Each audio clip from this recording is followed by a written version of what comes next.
Good morning, everybody. Happy frozen early weekend morning. Or should I say happy Ruby Tuesday, because today is an installation video. I'm going to be putting in something myself. What I'm going to be doing is putting in something I've wanted for a long time. It's called the Seicane 10-inch display for Jeep. So this is supposed to be an installation video. You guys should be able to follow me step by step, at least be able to watch this video to figure out how to put it in, because it's actually really easy. That being said, I've never done this before, so give me some slack. However, I'm really confident in my ability to do this because I've seen it done many times. It looks easy. After I put it in, I'll also give you my impressions of it after I've used it for a while. So before we get to the installation, let's go unbox it and show you what I'm putting in. So this is the box it comes in, and I might fumble to get this out because it comes with a customer care card and a survey card, and then packed in that is another box. And in this box is out of another box, and I'll mail that box to myself. Looks like it's packaged in there nicely enough. So let's see. This looks like the main replacement dash that goes over the steering wheel. And this is the unit itself. There you go. Dude, I can't wait to use that. You can't really see how big it is right here. I have big hands, so you can't tell.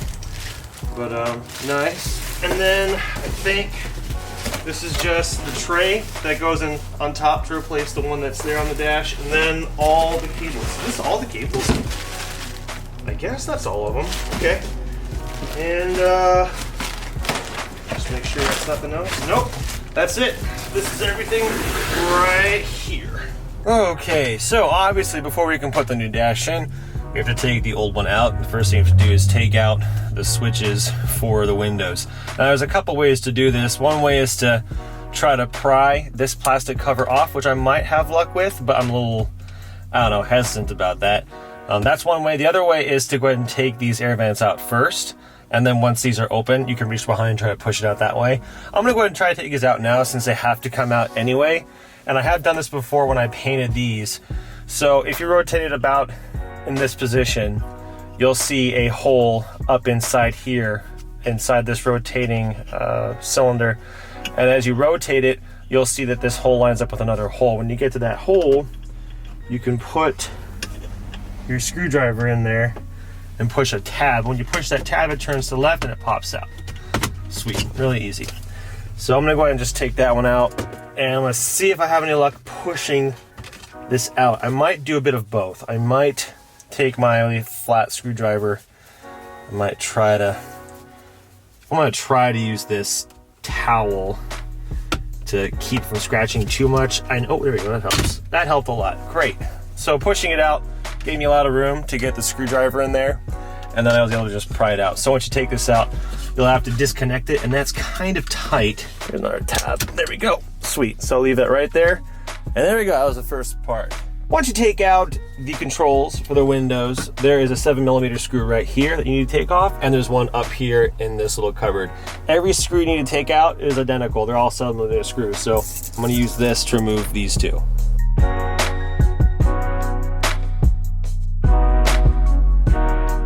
The next piece you have to take out is right here underneath the dash. You just pull this one out. Now you should be able to pull this away. I'm just not sure what the best place is. I think it's up here and down here. All right, that popped out. And, all right, sweet. Yep, that pops right out, easy. Finally, for the removal, just to remove the unit itself, there are 4 more 7mm screws that we're going to unscrew, and then it should just pull right out.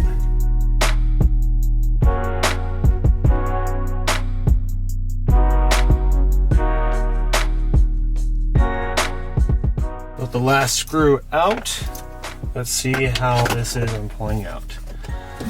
And there it is. There we go. So what I'm going to do is I'm going to disconnect the cables, and I will of course leave them here. I'll remove this unit, and then we'll go inside and we will look at the new unit that I'm going to put in. So this is the back of the new unit, and I've been messing with this for a while now. The Seicane units are different depending on which vehicle you're using. But either way, it is very self-explanatory for connecting everything with the exception of a couple things. So Right here is the adapter for the GPS. My Jeep already has GPS in it, so this will plug into my GPS in the Jeep, and this plugs in right there. This one's very easy too. It's every port has a specific size and shape that won't fit in any other port, so you won't make mistakes like that. This one is great because it's a dual USB, so I'll be running these in other places in my Jeep to have USB connectivity. And these are the main ones over here. These three colored ones up top, yellow, green, and blue, are video and audio, which I'll be using only for my rear camera and also for some extra connectivity, which I'll get to in a bit. And below you have these two black connections, which can be confused with one another, but they're zip tied in a certain way. And if you look, the pins aren't quite the same. There's two pins missing on the bottom one, so it's really easy to plug in. But this one on the bottom has a receiver, and this will plug into the main part of your Jeep. And yeah. So unfortunately, mine does not have an SD card slot. That's where it would be, but there's nothing there. So I won't have any internal memory except for what's on here, and I think it's 32 gigs, which is okay. I can still use it just the same, but there's a couple things I have to do. I could put my rear camera into, let's see, there's a video in right here, and this is meant if you want to share video to other screens in your Jeep. So if you had like a DVD player, you could send this in and out to a bunch of other screens, which I don't need. I just need it for the rear camera. So that's camera in. But in order for it to work with my rear camera, that is when it goes into reverse, I have to make some connections like this. So on this wireless receiver thing here, which is on the bottom, and then the connections on the top, they're all labeled. This one says back car. This one says reverse in. These are just tentatively kind of connected. These need to be connected to make the camera activate for when I go into reverse. It's pretty self-explanatory with the exception of this. Also, for my sound system to work, because I have the Alpine system that was in when I got it, there are a couple connections that have to be made. One of them is AmpCon, which is on the top, and on the bottom I should have a purple, I'm sorry, it's dark purple like blue, another AmpCon. So I need to have these connected in order for the Jeep to power my speakers. Unfortunately, for some reason, this does not have a connection on it. So in order to put these two together, I'm gonna have to splice them. I should point out that it also comes with its own GPS, and it would go right here on that gold connection. I'm not going to use this though because I already have a GPS in my Jeep. It also comes with a microphone that I've set in my Jeep right now. It connects right here. It's just a mono 3.5mm jack, so you could have an external microphone, but I believe there's one on the front of the tablet anyway, and I don't plan on using it, so I don't even really care about that. So that's all the connections. After I splice these two together, I'll come back. Okay everybody, I've been messing with this for a while now, and unfortunately I'm not able to get my rear camera to work. It might have something to do with the way this has been installed. I don't think so though, so I'm just gonna go ahead with it and hope that it starts working later. I really don't have an explanation for it. I believe in order to get this thing on a wired connection, you'd have to buy an adapter, which I can put in later because I'm going to run the USB somewhere accessible. So at this point, I'm going to be connecting everything and setting it in and basically trying to get this mounted. Right now I'm just messing with fitting. I'm trying to figure out how I want to get all these cables to fit and where I want to run some other stuff like my USB connections. And before we can put this in, I'm pretty sure that we have to connect the display to the dash piece that goes right here.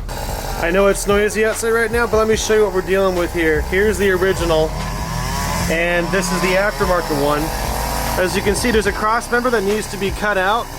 So what I'm going to do is I'm going to take a wheel, I'm going to cut all 4 points and get that out, and hopefully it doesn't look too bad when I'm done.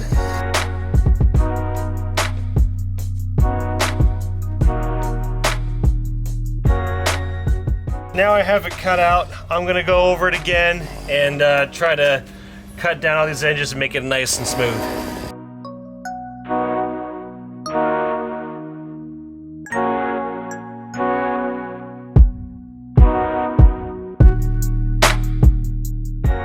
One quick thing, when I was cutting it with that saw, a lot of the plastic that was flying away got hot essentially melted, and then it would hit this again at some area and it would stick back on there. So I'd have a bunch of specks of tiny bits of plastic that are basically melted onto this piece, and I was able to scratch or brush most of it off, and for the most part it's behind here where no one's going to see it, so I don't really care. But there's a little bit right here that might be visible once the dash is on, so that was kind of annoying. Okay, so while working with this and finding out it won't go on, I found something really important.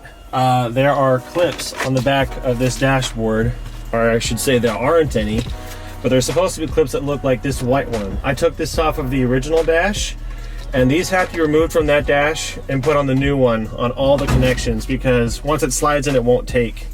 And the display keeps separating from this, which is really frustrating when you're trying to get that all on together. But I'm gonna go put all the pins on this one from the stock dash, and I'll try again. So it's been a few hours, and I have finally just gotten the whole dash to click in. This has been very frustrating, mostly because these two halves are separated, the steering wheel side and the display, and it always kept coming apart. So what I ended up doing was taking these inside and super gluing them together so that when I was putting it on, it didn't separate. And then it went on just fine. So that was really frustrating, but I just clicked in, and I don't know if this is gonna be a problem, but it sure looks like it. See that right there? That's a black tab that's supposed to line up on that silver part for the screw to go in, but it doesn't reach at all. So those tabs aren't gonna be useful for holding this on. I don't know why that doesn't line up, but it doesn't line up. But I guess it's okay, because I'll still be able to get the one in here and the one up top, and hopefully it'll hold on there okay. So now that it's connected and the dash has been snapped in, I'm just gonna go ahead and put in all the screws and put the plastics back on.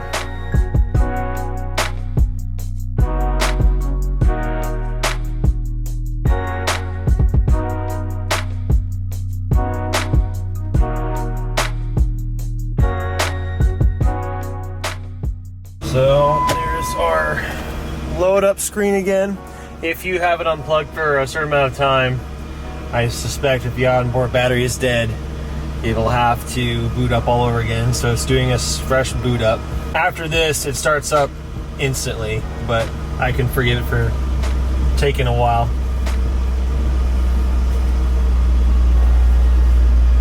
Okay, so there's our display, and I'm not sure if there's something special I'm supposed to be doing, but unfortunately if I go into reverse, I get nothing. So I don't know what to do differently about that. I could have camera in go straight to an app called this right here, but it's not hooked up to that right now. So if I really wanted to do it, I could have the rear camera on manually all the time, but that seems a little silly. So right now I have no control over that.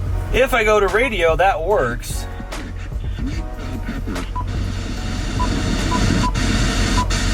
But poorly, but that's not the radio's fault, because I have a really small antenna, and all of the steering wheel controls you can't see off screen work just fine. Now if I go to this app specifically, A2DP, I'm not sure what that stands for, I can play it on my phone, but as you might be able to tell, it sounds really bad, and that might just be that it's Bluetooth.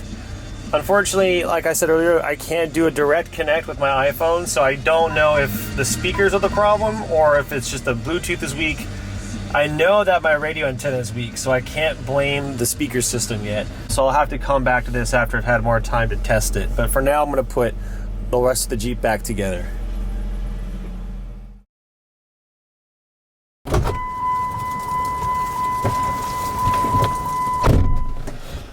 Hey everybody. It has been 7 whole weeks since I installed this thing. Granted, 2 of those weeks I was gone. I wasn't even in town, I wasn't with the Jeep, so I haven't used it for those two weeks. But it's like a month of this thing.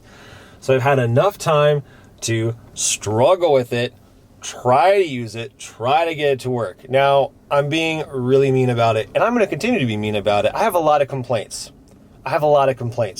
There is an upside, and I will explain that. But before I talk about that really quick, I don't usually review things. I ask for specific things because I want them. I don't just get requests from people like, hey, do you want to review this? Sure, if it's free. No, I go out asking for specific stuff. So I did get sent this for free because I wanted it. At the very specific condition, and I always make this clear, if I don't like it, I'm going to say exactly what I think about it, because I got to be honest. And so luckily, I get to be honest and tell you what is making me so mad about this thing. Okay. Whew. I have a lot of problems with this. Here they go. First of all, getting it to fit was so frustrating, and even then, it does not fit all the way. Like I showed earlier, the mounting points aren't even lined up. It doesn't mount all the way. It looks like it's on, but it's not quite. This doesn't clamp down all the way. The only thing really holding this on is the 2 screws, the factory ones. Other than that, it's not stable like it should be. It's stable enough. It's not going anywhere, but it's not like it should be. The tablet, I like to say the idea of a tablet is great. This tablet is not great. It should be so much better. Yes, it works well enough, but it doesn't work as well as it should. Now, part of that problem on the tablet itself is on me. This is Android. I am only Apple stuff. I was raised in an Apple home, so I'm not really familiar with it. Now, I can get by, but if you were someone who grew up on Android and knows Android, this is really easy. Now, for me, I have an iPhone, and I bought a CarPlay adapter for this, and it still doesn't work. I don't know why, but I can't get my iPhone to work. There's 3 things I really wanted out of this tablet. One of them is to be able to use my phone to play music. I can't do it. Scratch. I want to be able to use Waze. The GPS adapter that's supposed to connect to my GPS that's already in here doesn't work. Scratch. Number 3, this is a stupid one. It's really stupid, but I want to be able to reverse and have my reverse cam. It doesn't work that way. It just won't. It's supposed to, but it won't. However, you can do direct in, and there's someone walking behind me with his dog. Oh, he must be peeing on my tire. Who knows what he's doing? It's a mystery. He's just in my blind spot. I guess I could use my window. No, he's peeing on a tree. I love having direct in like this. I can use it as an extra review. I have my windows, or my mirrors, my windows, and I have this. I love that. Now, is anyone else going to want to have the rear view camera on all the time? Probably not. Me, I like this, and I would have liked to have between that and Waze. So anyway, for the 3rd criteria, check. It gets the rear, kind of. It doesn't work like it's supposed to. So anyway, I'm a bit on the fence with some of my problems because rear view should work, doesn't work. There's a workaround. Waze, GPS doesn't work. Don't know why. However, they included a GPS for this tablet that I haven't installed yet. I've been meaning to try that, and I'll resume that in a second. So there's a possible workaround. Apple CarPlay, it may be the adapter works. There's just some kind of setup in the Android I don't know about to get it to work. Either way, there's more barriers I've been trying to get around and have been failing at. So I'm not saying the tablet doesn't work. I'm saying it doesn't work like it should. And it's not just the tablet. It's the installation. It's the fixture. And it turned off because it read my palm. Anyway, so despite all the problems I have with it, and this is the weird upside, I've asked myself, would I pay for this? This is like $500. Would I buy this tablet to install? The answer is yes, I would. But for a couple reasons. One, because $500 is cheap for what you're getting. And 2, because what was here before, I didn't use. So it was kind of like $500 for the ability to, well, I can use Spotify and play YouTube videos. I don't usually play YouTube while I'm driving, but I like the rear cam and I like what's there. There should be a lot more. But anyway, so I have a lot of problems with it. It's not perfect. I wish it was better. It might be better. And like I was going to say, I am going to do another video about this in the future after I struggle with it more, after I try the GPS, after I try to learn more about Android. I might be able to get around most, if not all, of my problems, and then I'll love it. But it has problems. At least for me it does. My experience has been not as good as I wanted it to be. But all of that being said, this is weird to say, yeah, I like it. I'm glad I have it, and I would spend $500 for it. So there's a link in the description for this if you're interested in it. It's not an affiliate link. I'm not going to make any commission for this if it's sold, because I just got it for free and I just wanted it, and I'm letting you guys know what I think about it. So that being said, thanks to Seicane for sending it to me. I do like it despite the problems I have with it. I've spent a lot of time being frustrated, but I'm still glad I have it. And I mean, I like it more that it's free. If I had paid for it, I would have been more annoyed, but I'd still be like, yeah, I want it. I still want it. So anyway, guys, I hope this whole review / install has been helpful, helping you decide what you want, because before I ever did this, I was watching reviews and seeing similar things being said about how, oh, it works, but this and this and this. I'm like, well, what's wrong with it? Now I know what's wrong with it. It just caused, for me, a lot of frustration, and I still have a lot of things to overcome. Anyway, I've been talking a long time. Thank you for watching, guys. I will make another video in the future about this eventually after I overcome some stuff, and I might like it more then, but right now I'd say it's just good enough to buy. So thanks for watching. I'll see you guys later. Bye.